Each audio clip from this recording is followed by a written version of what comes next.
شهدت منطقة شبرا الخيمة اليوم الخميس حادث سقوط أتوبيس خاص لنقل الركاب بدائرة الشرقاوية، ولم يسفر الحادث عن أي خسائر بشرية أو إصابات، إذ كان خاليا من الركاب.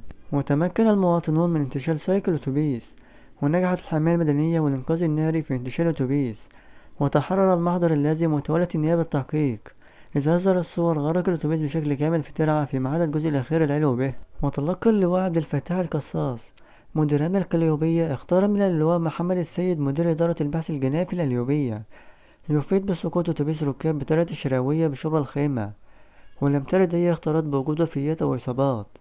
وانتقل على الفور اللواء محمد فوزي رئيس مباحث المديرية، وبالمعاينة والفحص تبين أنه أثناء سير أتوبيس غير محمل بالركاب اختلت عجلة القيادة في يد قائده، وسقط في ترعة الشراوية ولم يسفر عن أي إصابات وتم استخراج السائق. ولحد هنا نكون وصلنا لنهاية الفيديو. متنساش تشترك في القناة وتفعل زر الجرس.